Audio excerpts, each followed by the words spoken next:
सभी पर कृपा बनी रहे। यह हमारा कर्म है।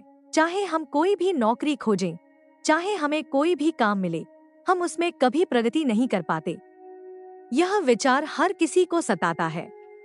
कोई व्यक्ति ठेले पर सब्जी बेचने वाला छोटा विक्रेता हो सकता है या छोटा व्यापारी जो छोटी दुकान चला रहा हो। कोई किसी छोटे होटल में काम कर सकता है या किसी बड़े स्टोर में। कोई सरकारी नौकरी में हो सकता है, किसी निजी फैक्ट्री या उद्योग में काम कर सकता है। कुछ लोग शोधकर्ता भी हो सकते हैं। लेकिन फिर भी हर किसी की एक ही आम शिकायत होती है, चाहे हम कितनी भी मेहनत करें, हम आगे नहीं बढ़ रहे। चाहे हम कितनी भी कोशिश करें, हम ऊंचाई तक नहीं पहुंच पा रहे। हम क्या करें? फिर हम अपने आसपास के लोगों को देखते हैं, अपने पड़ोसियों को, अपने दोस्तों को, यहाँ तक कि अपने दुश्मनों को भी।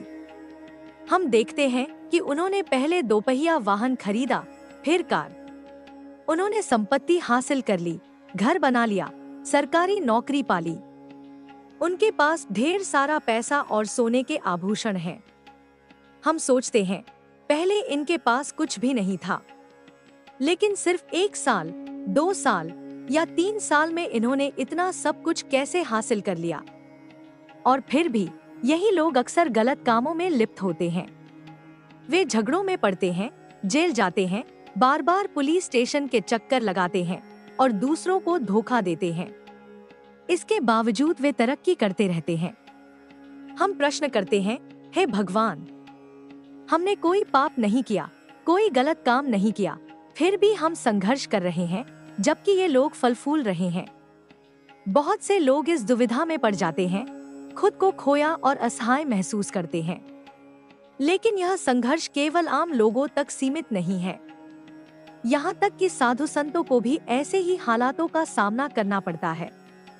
कुछ स्वामी जो भगवा वस्त्र धारण करते हैं, वे भी पुलिस स्टेशन और यहाँ तक कि जेल पहुँच जाते हैं। कुछ अपने मठों को छोड़ देते हैं, जबकि कुछ अपने मठों में ही संपत्ति विवादों और कानूनी मामलों में उलझे रहते हैं। वहीं कुछ शानदार गाड़ियों, हेलीकॉप्टरों और विमानों में घूमते हैं, टीवी और अखबारों में छाए रहते हैं। ऑफिस की नौकरियों में भी यही हाल है। कुछ लोग रिश्वत नहीं लेते तो वे कभी प्रगति नहीं कर पाते, जबकि कुछ लोग रिश्वत लेते हैं, धोखाधड़ी करते हैं और फिर भी सफलता प्राप्त कर लेते हैं। अब यह समझने की जरूरत है, यदि आप बार बार सोचते रहेंगे, मैंने कोई गलत काम नहीं किया, फिर भी मैं आगे नहीं बढ़ पा रहा, तो आप केवल अधिक दुखी महसूस करेंगे। मैं आपको एक सलाह देना चाहता हूँ। जीवन की शुरुआत में अच्छे लोगों को बहुत संघर्ष करना पड़ता है। हाँ, शुरुआती दौर में 30 से 55 वर्ष की उम्र के बीच कई ईमानदार लोग बहुत कठिनाइयों से गुजरते हैं।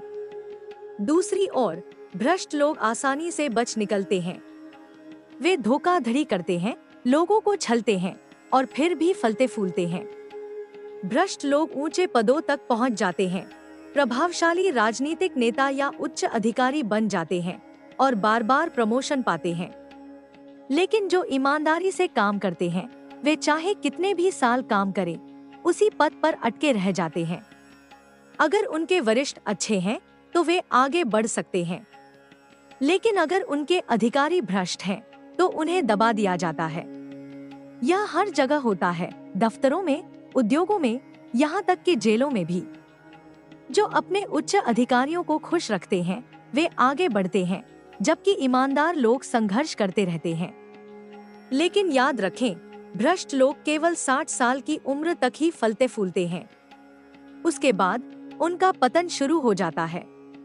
उन्हें गंभीर स्वास्थ्य समस्याएं हो जाती हैं, गुर्दे फेल हो जाते हैं, दिमागी बीमारियां घेर लेती हैं या फिर ऐसी दुर्घटनाएं होती हैं जो उनके अपनों को छीन लेती हैं। उनकी दौलत उन्हें बचा नहीं पाती। उनके कभी होनहार दिखने वाले बच्चे भी असफल हो सकते हैं और उनके साथ केवल कमजोर संतानें रह जाती हैं। जरा कुछ राजनेताओं को देखिए। शुरुआत में उनके लिए सब कुछ अच्छा चलता है, लेकिन बुढ़ापे में उनकी हालत खराब हो जाती है। लोग उन पर भरोसा करना बंद कर देते हैं। बैंक उन्हें ऋण देने से इनकार कर देते हैं। उनका शरीर कमजोर हो जाता है और वे दवाओं का असर भी सहन नहीं कर पाते। डॉक्टर भी उन्हें ज्यादा दवा देने से हिचकिचाते हैं, क्योंकि इससे उनकी जान जा सकती है। दर्द निवारक दवाएं भी असर करना बंद कर देती हैं। वे सो नहीं पाते, खा नहीं पाते, यहाँ तक कि ठीक से बैठ भी नहीं पाते। उनके अपने परिवार वाले भी उनकी देखभाल से थक जाते हैं। वे पूरी तरह असहाय हो जाते हैं। वहीं अच्छे लोगों ने भले ही जीवन की शुरुआत में ज्यादा संपत्ति न कमाई हो, भले ही उन्हें पहले ज्यादा सम्मान न मिला हो, लेकिन समय के साथ वे इतनी कमाई कर लेते हैं कि एक साधारण सम्मानजनक जीवन जी सकें। वे घर बना लेते हैं, वाहन खरीद लेते हैं और थोड़ी बहुत बचत भी कर लेते हैं। वे शांति से रहते हैं। उनका स्वास्थ्य अच्छा रहता है, यहाँ तक कि बुढ़ापे में भी। उनके बच्चे अच्छे पढ़े लिखे और सफल होते हैं। अंत में भ्रष्ट लोग दुखों में घिर जाते हैं, जबकि ईमानदार लोग शांति पाते हैं। इसलिए आप जो भी काम करें, उसे ईमानदारी और पवित्रता के साथ करें। अगर कोई आपसे पूछे कि आप क्या काम करते हैं, तो आपको गर्व से जवाब देना चाहिए, मैं अगरबत्ती फैक्ट्री में काम करता हूँ, साबुन फैक्ट्री में काम करता हूँ, मोबाइल या कंप्यूटर निर्माण इकाई में काम करता हूँ, किसी कार्यालय में कार्यरत हूँ, या मैं एक सुरक्षा गार्ड हूँ। कोई भी काम करें, साफ सुथरा और ईमानदारी से करें।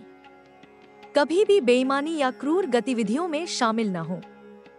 व्यापार में धोखाधड़ी से बचें। सरकारी कर्मचारी रिश्वत न लें। वकील मामलों को अनैतिक तरीके से न तोड़े मरोड़े।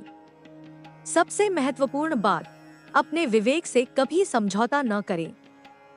दूसरों से झूठ बोलना खुद से झूठ बोलने के समान है।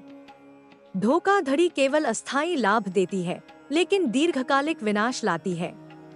ईर्ष्या और नफरत मत पालिए। ये भावनाएं दूसरों को नुकसान पहुंचाने से पहले आपको अंदर ही अंदर जलाती हैं। इसलिए ईमानदारी से काम करें। चाहे आप किसान हों, दफ्तर में काम करने वाले कर्मचारी हों या व्यापारी हों, सुनिश्चित करें कि आपका व्यवसाय पवित्र हो। भले ही आपकी आमदनी कम हो, लेकिन वह ईमानदारी से अर्जित होनी चाहिए।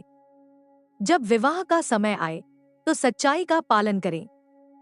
केवल दिखावे के लिए नौकरी न करें और बाद में उसे न छोड़ें। ईमानदारी और धर्मपूर्वक जीवन जिए। अंत में दौलत नहीं, बल्कि शांति, सम्मान और अच्छा स्वास्थ्य ही सबसे महत्वपूर्ण होते हैं। यह एक गहरी दार्शनिक और नैतिक शिक्षा देने वाला संदेश है, जो यह समझाता है कि अच्छे और बुरे कर्मों का लोगों के जीवन पर दीर्घकालिक प्रभाव कैसे पड़ता है। यदि आपको कोई और संशोधन चाहिए, तो मुझे बताइए।